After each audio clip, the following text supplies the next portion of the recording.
Buenas tardes. Mis compañeros María Elena Peña Vaca, Jason Fabián Cruz Rodríguez y quien les habla, Ángela Yurley Delgado Madero, estudiantes de primer semestre de la especialización Neuropsicología de la Educación, vamos a hablar sobre las principales estructuras del sistema nervioso central, específicamente de la corteza cerebral, tálamos y estructuras subcorticales. Vamos a iniciar hablando de la corteza cerebral. La corteza cerebral o corte cerebral adquiere una excepcional importancia en la neuropsicología, ya que sus áreas asociativas son la base de los procesos cognitivos superiores de la especie humana. Forma cubierta exterior del cerebro, proporcionándole su característico aspecto gris. En la especie humana, su superficie es de aproximadamente 2.200 centímetros cuadrados y está formada por una lámina de 3 o 6 milímetros de grosor que contienen los cuerpos de aproximadamente 60.000 millones de neuronas. El alocortes se localiza en la cara interna de los lóbulos temporales. Esta es la cara interna de los lóbulos temporales y constituye el 10% de la cubierta del cerebro. Recibe esta denominación porque tiene un origen filogenético. El isocortes, también denominado neurocortes, es de aparición filogenética más reciente y constituye el 90% de la corteza cerebral. Bien sabemos que la corteza cerebral es toda esta parte, constituye el 90%. Esto en la especie humana. Siendo esta la parte más grande del cerebro y es aquí donde ocurre la percepción, la imaginación, el pensamiento, el juicio y la decisión. La corteza cerebral tiene unas divisiones, estas divisiones son funcionales, cada uno de los cuales consta de áreas funcionales primarias y asociativas, especializadas en la recepción e interpretación de las informaciones sensoriales y en la programación, supervisión y ejecución de las actividades motoras y el comportamiento. Áreas primarias de asociación. Es aquí como a través de los receptores sensoriales, como podemos observar, estos son los receptores sensoriales, tenemos el olfativo, el gustativo, el auditivo, la visión y el tacto. A través de ellos procesan la información en determinado óvulo. Cada óvulo hace una función específica. Unidades funcionales. Unidad sensorial, unidad motora y los lóbulos, como lo mencionaba anteriormente. Entonces tenemos el lóbulo frontal, lóbulo parietal, lóbulo occipital y lóbulo temporal, tal como lo podemos ver en la imagen, cada uno con una función específica, teniendo en cuenta los receptores sensoriales anteriormente mencionados. Cada uno de ellos tiene una función específica. Vamos a explicarla de manera breve. La parte delantera, la que llamamos lóbulo frontal, este es especialmente importante, responsable de los movimientos voluntarios y la planificación, y se piensa que es el lóbulo más importante para la personalidad e inteligencia. En la parte posterior del lóbulo frontal, a lo largo del surco que lo separa del lóbulo parietal, existe una área llamada cortes motor. Bajo los lóbulos frontales está el lóbulo parietal. Este incluye un área llamada cortes somatosensorial, que lo podemos observar en la imagen, es esta parte del área somatosensorial, justo debajo del surco que separa este lóbulo del lóbulo frontal. Junto a la cabeza del lóbulo temporal, el área especial del lóbulo temporal es el cortes auditivo. Como su nombre indica, esta área está íntimamente relacionada o conectada con los oídos. En la parte trasera de la cabeza está el lóbulo occipital. Lo podemos observar, lóbulo occipital y el lóbulo occipital. Ubicado el cortes visual, la cual recibe información de los ojos y se especializa desde luego en la visión. Las áreas de los lóbulos que no están especializadas se llaman cortes de asociación. Además de conectar la corteza sensorial y motora, se piensa que es también donde da lugar a los procesos de pensamiento y donde ocurren muchas de nuestras memorias que son finalmente almacenadas. Teniendo en cuenta esto, podemos hablar de los tipos de corteza cerebral. Ahí encontramos el isocortes o neurocortes que hablábamos anteriormente, el paleocortes y el arquicortes. También existen unas capas de la corteza cerebral. Tenemos la capa molecular, capa granular externa, capa piramidal externa, capa granular interna, capa piramidal interna y capa multiforme. Es así como damos lugar y espacio para hablar del tálamo. El tálamo, pequeña estructura que está ubicada en el centro del encéfalo entre los dos hemisferios, como lo podemos ver en la imagen. Se comunican entre ellas a través de una especie de puente que las mantiene unidas y que es llamada conexión intertalámica. Su nombre proviene de la palabra griega tálamos, denominada cámara interna, al ocupar tanto y estar también comunicados con el resto de partes del cerebro. El tálamo interviene en una gran cantidad de procesos mentales que dan forma a nuestra manera de percibir las cosas y de actuar sobre el entorno que nos rodea, incluso aunque no nos demos cuenta de ello. En otras palabras, es un conjunto de sustancias gris formado por dos estructuras encefálicas con forma de huevo que se encuentran por debajo de la corteza cerebral. El tálamo forma parte de una zona llamada diencéfalo. El diencéfalo está situado entre la corteza cerebral, todos los lóbulos del cerebro y parte superior del tronco del encéfalo. A su vez, el diencéfalo está compuesto por el hipotálamo, como podemos darnos cuenta. El hipotálamo situado justo debajo del primero. Y algunas otras estructuras más pequeñas. Estructuras del tálamo. Núcleos de conexión específica. Estos mandan información sensorial a zonas concretas de la corteza cerebral que están especializadas en trabajar con este tipo de concreto de datos provenientes de un sentido específico. Núcleos de conexión inespecífica. Mandan información a zonas muy amplias de la corteza cerebral sin discriminar por especificaciones. Núcleos de asociación. Forman parte de un circuito de información que comunica la corteza cerebral con estructuras subcorticales. Están también los núcleos talámicos, núcleos de la línea, núcleos mediales, masa nuclear lateral y núcleos posteriores. Núcleos talámicos. Grupo nuclear anterior. Este agrupamiento de neuronas forman el tubérculo anterior del tálamo y están limitado por las divisiones de la lámina interna. Recibe fibras de los cuerpos maximilares a través del tracto manilotalámicos y se proyecta a la corteza cingulada del cerebro. También está el núcleo de la línea.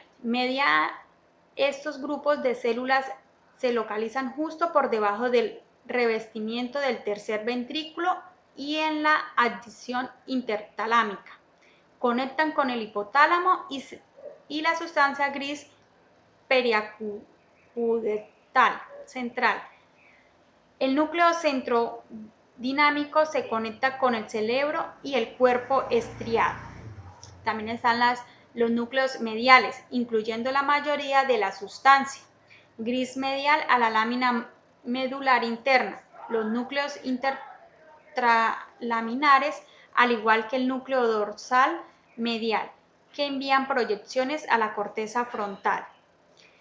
Está la masa nuclear lateral, un núcleo ventral anterior que se conecta con el cuerpo estriado, un núcleo ventral lateral que proyecta la corteza motora cerebral, un núcleo dorsolateral que envía proyecciones a la corteza parietal y un grupo ventral posterior, también conocido como ventral basal.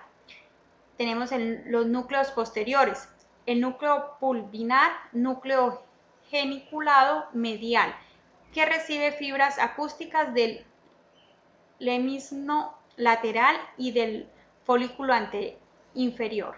Proyecta fibras a través de la radiación acústica a la corteza temporal. Núcleo geniculado lateral es una importante estación de paso a lo largo de las vías visuales. Tenemos las neuronas del tálamo. Interneuronas locales. Estas células nerviosas se encargan básicamente de hacer que la información que llegue desde otras partes del sistema nervioso se procesa en el tálamo, transformándola en una nueva serie de datos. Por lo tanto, su función principal es enviar impulsos nerviosos a otras interneuronas del tálamo. Suponen aproximadamente el 25% de las neuronas del tálamo. Tenemos también las neuronas de proyección. Estas células nerviosas se encargan de mandar información fuera del tálamo, hacia la corteza cerebral. Son el 75% de las neuronas talámicas. Tenemos también las funciones del tálamo. Primero, la integración de los datos sensoriales. Segundo, el ciclo del sueño o vigilia. La tercera es la atención y la conciencia. La cuarta, la regulación de las emociones. De igual forma tenemos las divisiones funcionales, como son la sensorial, la motor, la límbico, la multidal e intralaminar. Explicando de forma más específica, tenemos la integración de los datos sensoriales. La función del tálamo más conocida y estudiada es la del ser una de las primeras paradas en el cerebro para la información que nos llega a través de los sentidos, con la excepción del olfato. El tálamo procesa esta información sensorial, descarta las partes que no sean demasiado importantes y manda el resultado final hacia la corteza del cerebro, donde están toda la información, seguida siendo procesada. Así pues, facilita la integración de la información sensorial para pasar de los datos crudos a las unidades de información relativamente complejas y capaces de sostener un significado para nosotros. De todas formas, hay que tener claro que este proceso no solo tiene lugar en el tálamo, sino que en él participan varias redes de neuronas distribuidas por prácticamente todo el cerebro.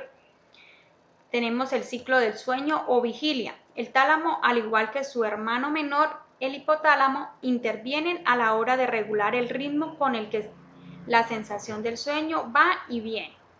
Esta función, además de ser fundamental para regular toda actividad nerviosa en general, también están relacionadas con las siguientes, como es la de la atención y la conciencia. Recientes investigaciones indican que el tálamo podría tener un papel muy importante en la aparición de la conciencia y todo lo que está relacionado con ella, desde la capacidad de pensar en los propios pensamientos hasta el uso del lenguaje, pasando por la capacidad de centrar la atención e informaciones concretas, según los objetivos que se tengan en cada momento. Sin embargo, es importante señalar que en estos procesos relacionados a los estados conscientes no son la conciencia en sí misma, aunque aparecen en paralelo. No podemos centrar nuestra atención en nada cuando no nos damos cuenta de que existimos. Y tampoco podemos hablar ni reflexionar, pero cuando estamos conscientes hay aspectos de la atención y del lenguaje que están más allá de la conciencia. Además, todos estos procesos mentales tan complejos y relacionados con el pensamiento abstracto requieren de la participación de muchas áreas del cerebro, no solo del tálamo. Tenemos también la regulación de las emociones. El tálamo no solo está conectado con los circuitos que llevan información sensorial, sino que también interactúan con vías neuronales que participan directamente de la aparición de estados emocionales.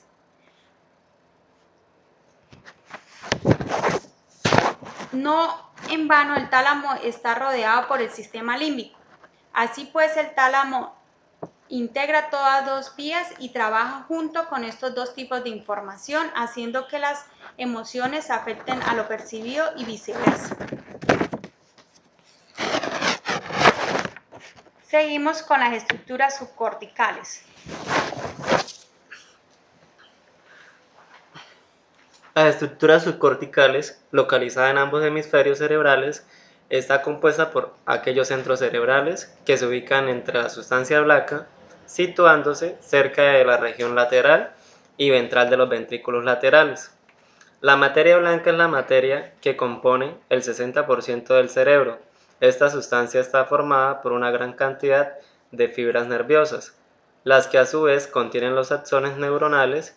Estos axones se caracterizan por estar recubiertos de una vaina de mielina, que es quien protege y favorece la rápida transmisión de las señales eléctricas nerviosas conformadas por diferentes núcleos, concretamente por 4, por el hipocampo, el cerebelo, la amígdala y los ganglios basales, cada uno de ellos con una localización y una función específica, por lo que en caso de lesión, la persona experimenta una disminución significativa en toda serie de capacidades y habilidades psicológicas y mentales en general. Explicándolo de otra manera, podemos decir que absolutamente todas y cada una de nuestras capacidades y habilidades motrices, como sociales y emocionales, se rigen y se coordinan desde las diversas estructuras que conforman la totalidad del encéfalo. Por tanto, uno de esos sistemas son las estructuras subcorticales del encéfalo, las cuales poseen desde funciones del sistema motor, como el desempeño de las habilidades sociales o en la regulación de las emociones. Es así como dentro del campo de la neuroanatomía se estudian las estructuras que conforman el sistema nervioso. Entre las estructuras subcorticales encontramos que una de estas se compone el hipocampo. Es una de las partes más importantes del sistema límbico. Tradicionalmente, el sistema límbico se ha asociado a la regulación de las emociones, mientras que el hipocampo posee un papel fundamental en los procesos de memoria, especialmente en la memoria a largo y en la navegación espacial, por lo que cualquier tipo de daño o lesión en el caso puede ocasionar un importante menoscabo en la memoria, sobre todo a la hora de generar nuevos recuerdos. Por ejemplo, en la enfermedad del Alzheimer, los daños hipocampales provocados por la neurodegeneración. Como lo mencionaba anteriormente, las estructuras subcorticales están formadas por una serie de núcleos, cada uno de los cuales posee características que lo distinguen y diferencia del resto de centros. Es así como los voy a describir uno por uno.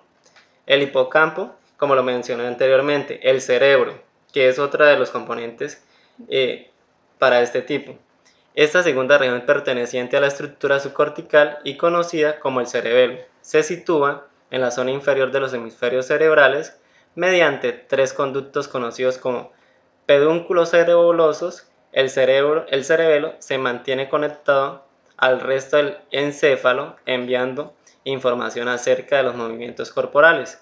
Dentro de estas encontramos informaciones y sus funciones primordiales como cuáles: el desarrollo del aprendizaje motor y control de los movimientos adquiridos mediante la creación de patrones neuronales que los convierten en movimientos mecanizados. También en la corrección de los errores en el movimiento mediante la retroalimentación.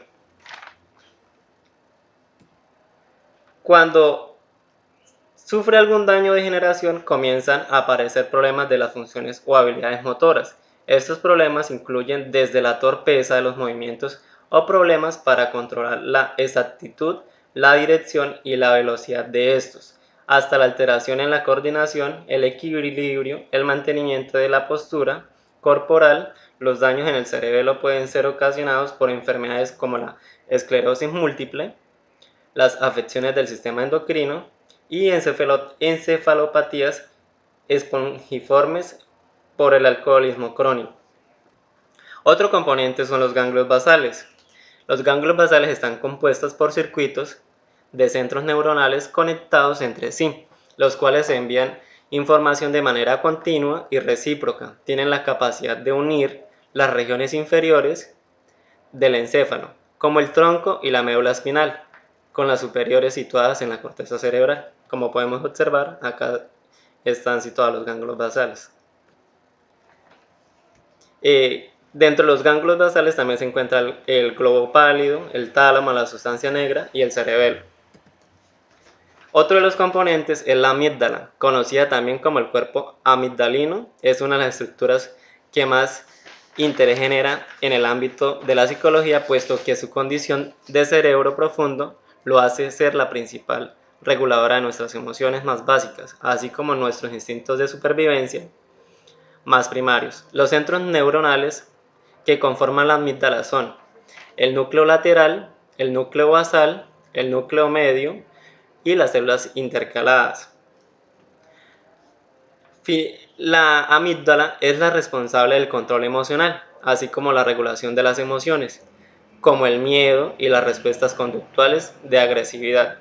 De la misma manera, hace posible el reconocimiento de las emociones según las expresiones faciales y se encarga de la memoria emocional y la respuesta de placer. Finalmente, la amígdala es la estructura de apariencia almendrada ubicada en lo más profundo de los lóbulos temporales, al igual que las neuronas que la poseen dentro de sus propias funciones. Es como así damos finalidad al tema propuesto por el docente y se cierra como tal la socialización. Gracias. Gracias.